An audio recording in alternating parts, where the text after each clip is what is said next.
Hello students, welcome to knowledge magnet. Knowledge magnet YouTube চ্যানেলে তোমাদের সবাইকে স্বাগত। এই ভিডিওতে আলোচনা করব WBSSC গ্রুপ সিডি 20টি বাছাই করা গুরুত্বপূর্ণ জেনারেল অ্যাওয়ারনেসের প্রশ্ন উত্তর সম্পর্কে, যা আসন্ন পরীক্ষার জন্য যথেষ্ট উপযোগী। চলো কথা না বাড়িয়ে সরাসরি প্রশ্ন উত্তরে চলে যাওয়া যাক। প্রথম প্রশ্ন, অলিম্পিকের প্রতীকে 5টি রঙের রিংয়ের কোনটি এশিয়া মহাদেশের প্রতিনিধিত্ব করে? প্রথমে আমরা অলিম্পিকের প্রতীকে যে 5টি রিং রয়েছে সেগুলো সম্বন্ধে একটু জেনে নেব। অলিম্পিক রিংয়ের 5টি রং: নীল, হলুদ, কালো, সবুজ ও লাল। প্রথম অপশান দেখো, কালো রঙটি এটি আফ্রিকা মহাদেশকে নির্দেশ করে। অপশান বি, নীল রং এটি ইউরোপ মহাদেশের প্রতিনিধিত্ব করে। অপশান সি, সবুজ রং এটি অস্ট্রেলিয়া ও ওসিয়ানিয়া মহাদেশের প্রতিনিধিত্ব করে। আর অপশান ডি, হলুদ, অর্থাৎ এই রঙটি আমাদের মহাদেশ অর্থাৎ এশিয়া মহাদেশের প্রতিনিধিত্ব করে। এরপর নেক্সট প্রশ্ন, 2 নম্বর প্রশ্নে কি বলেছে? প্রজাতন্ত্র দিবস 2025-এ সেরা ট্যাবলো পুরস্কার অর্থাৎ প্রথম স্থান কোন রাজ্য জিতেছে? এখানে সঠিক উত্তর হয়ে যাবে অপশান বি, অর্থাৎ উত্তরপ্রদেশ। এবারে থিম কী ছিল? মহাকুম্ভ 2025 স্বর্ণিম ভারত। দ্বিতীয় স্থানে হয়েছে আমাদের ত্রিপুরা। এরপর নেক্সট প্রশ্ন, 3 নম্বর প্রশ্নে কি বলেছে? সংবিধানের কোন ধারায় রাজ্যপালের শপথের কথা উল্লেখ রয়েছে? ধারাগুলি খুবই গুরুত্বপূর্ণ পরীক্ষার জন্য। দেখো এখানে সঠিক উত্তর হয়ে যাবে অপশান সি, অর্থাৎ 155 নম্বর ধারায়। এই ধারায় কি বলা হয়েছে? রাজ্যপালকে রাষ্ট্রপতি কর্তৃক তার নিজ স্বাক্ষর ও সিলমোহরযুক্ত পরোয়ানা দ্বারা নিযুক্ত করা হবে। এরপর নেক্সট প্রশ্ন, 4 নম্বর প্রশ্নে কি বলেছে? বক্সারের যুদ্ধ কত সালে সংঘটিত হয়েছিল? এখানে সঠিক উত্তর হয়ে যাবে অপশান বি, অর্থাৎ বক্সারের যুদ্ধ 1764 খ্রিস্টাব্দে 22শে অক্টোবর হয়েছিল এবং এই যুদ্ধে ব্রিটিশ ইস্ট ইন্ডিয়া কোম্পানি জয়লাভ করেছিল। এরপর নেক্সট প্রশ্ন, 5 নম্বর প্রশ্নে কি বলেছে? পৃথিবীর উচ্চতম জলপ্রপাত কোনটি? এখানে সঠিক উত্তর হয়ে যাবে অপশান বি, অর্থাৎ অ্যাঞ্জেল জলপ্রপাত। এটি কোথায় অবস্থিত? এটি ভেনেজুয়েলাতে অবস্থিত। এর উচ্চতা 779 মিটার, অর্থাৎ 3212 ফুট। এরপর নেক্সট প্রশ্ন, 6 নম্বর প্রশ্নে কি বলেছে? কোন ভারতীয় মহিলা প্রথম এভারেস্ট জয়লাভ করেছিলেন, অর্থাৎ মাউন্ট এভারেস্ট? এখানে সঠিক উত্তর হয়ে যাবে অপশান সি, অর্থাৎ বাচেন্দ্রী পাল প্রথম ভারতীয় মহিলা হিসেবে মাউন্ট এভারেস্ট জয়লাভ করেছিলেন। কত সালে? এটা হচ্ছে 1984 সালে। আর ইনি উত্তরাখণ্ড রাজ্যের বাসিন্দা ছিলেন। দেখো অপশান এতে জুনকো তাবেই, ইনি হলেন প্রথম মহিলা পুরো বিশ্বের মধ্যে যিনি মাউন্ট এভারেস্ট জয় করেছিলেন। এরপর নেক্সট প্রশ্ন, 7 নম্বর প্রশ্নে কি বলেছে? কম্পিউটারের স্মৃতিকে কয় ভাগে ভাগ করা যায়? দেখো কম্পিউটার বিষয়টা তোমাদের এবারে সিলেবাসে ইনক্লুড করা হয়েছে, অর্থাৎ কম্পিউটারের প্রশ্নগুলো তোমাদেরকে ভালোভাবে গুরুত্ব সহকারে দেখে যেতে হবে। তাহলে দেখো কম্পিউটার স্মৃতি কয় প্রকার? অর্থাৎ কম্পিউটার স্মৃতি প্রধানত 2 প্রকার। তাহলে এখানে সঠিক উত্তর হয়ে যাবে কি? অপশান এ, 2টি। কী কী? এক হচ্ছে প্রধান স্মৃতি বা প্রাইমারি মেমোরি, 2 সহায়ক স্মৃতি বা সেকেন্ডারি মেমোরি। এরপর নেক্সট প্রশ্ন, 8 নম্বর প্রশ্নে কি বলেছে? ভিটামিন ডি এর রাসায়নিক নাম কি? এখানে সঠিক উত্তর হয়ে যাবে অপশান সি, অর্থাৎ ভিটামিন ডি এর রাসায়নিক নাম কি? ক্যালসিফেরল। বাকি অপশনগুলো আমরা দেখে নিই। রেটিনল এটি ভিটামিন এ এর রাসায়নিক নাম। টোকোফেরল এটি ভিটামিন ই এর রাসায়নিক নাম।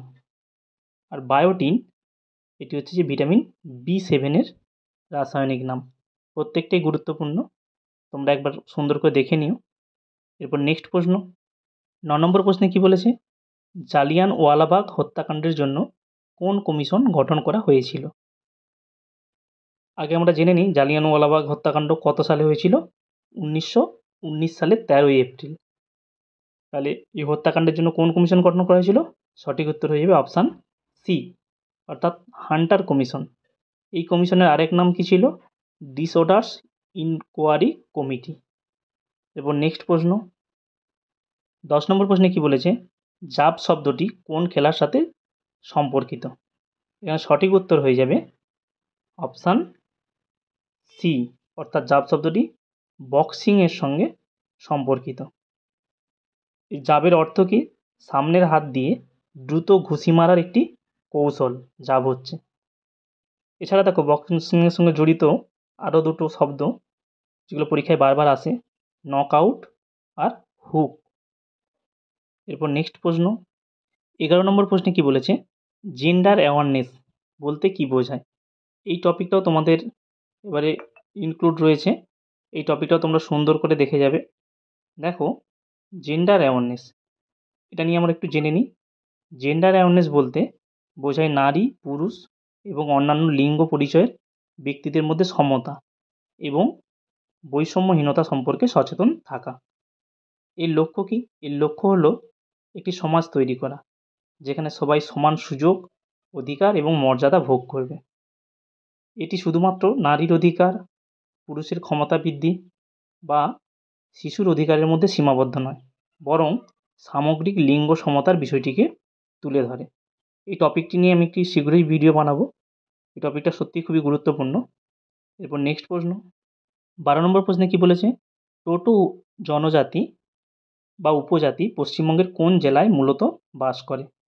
এখানে সঠিক উত্তর হয়ে যাবে অপশান ডি, অর্থাৎ টোটো উপজাতি বা জনজাতি পশ্চিমবঙ্গের আলিপুরদুয়ার জেলায় বাস করে। তারা মূলত টোটোপাড়া নামক একটি গ্রামে বাস করে যা ভারত ভুটান সীমান্তে অবস্থিত। তাহলে সঠিক উত্তর কি? আলিপুরদুয়ার। এরপর নেক্সট প্রশ্ন, 13 নম্বর প্রশ্নে কি বলা হয়েছে? পক্সো আইন কত সালে পাস হয়? এই প্রশ্নটাও খুব গুরুত্বপূর্ণ। পক্সো অর্থাৎ protection of children from sexual offence act, এই আইনটি 2012 সালে পাস হয়েছিল।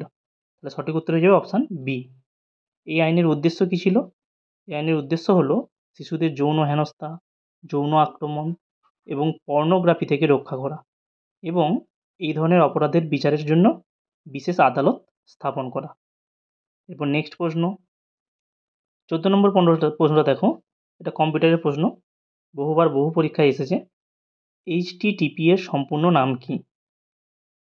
সঠিক উত্তর হয়ে যাবে অপশান ডি, অর্থাৎ হাইপার টেক্সট ট্রান্সফার প্রোটোকল। কম্পিউটারটা তোমরা গুরুত্ব সহকারে দেখবে, কম্পিউটার থেকেও 2 থেকে 3টি প্রশ্ন অবশ্যই আসবে। এরপর নেক্সট প্রশ্ন, 15 নম্বর প্রশ্নে কি বলেছে? চেঞ্জিং ইন্ডিয়া বইটির লেখক কে?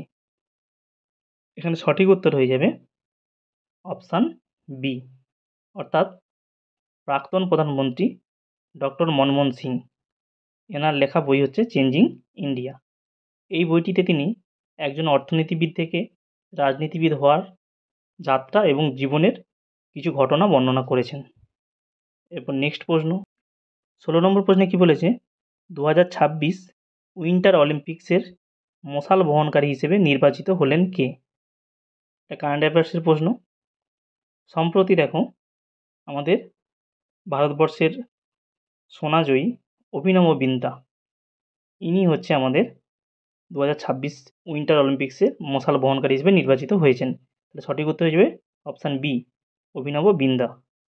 অভিনব বিন্দ্রা 2008 সালের বেইজিং অলিম্পিকে 10 মিটার এয়ার রাইফেল ইভেন্টে স্বর্ণপদক জিতেছিলেন। এরপর নেক্সট প্রশ্ন, 17 নম্বর প্রশ্নে কি বলেছে? বুকার পুরস্কার জয়ী প্রথম ভারতীয় মহিলা কে? এখানে সঠিক উত্তর হয়ে যাবে অপশান সি, অর্থাৎ অরুন্ধতী রায়। 1997 সালে তার প্রথম উপন্যাস দ্য গড অফ স্মল থিংসের জন্য এই পুরস্কারটি তিনি পেয়েছিলেন। খুবই গুরুত্বপূর্ণ প্রশ্ন। এরপর নেক্সট প্রশ্ন, 18 নম্বর প্রশ্নে কি বলেছে? ভারতের 53তম বিচারপতি হলেন কে? এটা একদমই কারেন্ট অ্যাফেয়ার্স। আমরা আগে অপশানগুলো দেখে নিই, আমাদের এর আগের বিচারপতিগুলো কে ছিলেন। অপশান এ ধনঞ্জয় যশবন্ত চন্দ্রচূড়, অর্থাৎ DY চন্দ্রচূড়, ইনি আমাদের ভারতবর্ষের 50তম প্রধান বিচারপতি ছিলেন। সঞ্জীব খান্না, ইনি 51তম বিচারপতি ছিলেন। বি আর গাভাই, ইনি 52তম বিচারপতি ছিলেন। আর অপশান ডি সূর্যকান্ত, ইনি আজকের দিনেই অর্থাৎ 24শে নভেম্বর শপথ গ্রহণ করলেন। তাহলে অপশান ডি অর্থাৎ সূর্যকান্ত হয়ে যাবে সঠিক উত্তর। এরপর নেক্সট প্রশ্ন, 19 নম্বর প্রশ্নে কি বলেছে? ম্যাকমোহন লাইন কোন দুটি দেশের মধ্যবর্তী সীমানা? সীমানাগুলোও খুব গুরুত্বপূর্ণ, বিভিন্ন পরীক্ষায় এখান থেকে প্রশ্ন এসেই থাকে। দেখো আমরা দেখে নিই অপশানগুলো। ভারত ও পাকিস্তান, ভারত ও পাকিস্তানের মধ্যে কী সীমানা রয়েছে? Radcliffe line.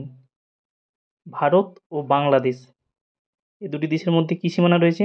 3 Bigha corridor. Bharat ও শ্রীলঙ্কা, এই দুটি দেশের মধ্যে পক প্রণালী। এবং অপশান ডি ভারত ও চীন, এই দুটি দেশের মধ্যে কী সীমানা রয়েছে? McMahon line. তাহলে সঠিক উত্তর হয়ে যাবে অপশান ডি ভারত ও চীন। এরপর নেক্সট প্রশ্ন, অর্থাৎ আজকের ভিডিওর শেষ প্রশ্ন, 20 নম্বর প্রশ্নে কি বলেছে? সিন্ধু সভ্যতা কোন যুগের সভ্যতা ছিল? এখানে সঠিক উত্তর হয়ে যাবে অপশান সি অর্থাৎ সিন্ধু সভ্যতা ব্রোঞ্জ যুগের সভ্যতা ছিল। দেখো এখান থেকে একটু তথ্যগুলো আমরা দেখে নিই সিন্ধু সভ্যতা সম্পর্কে।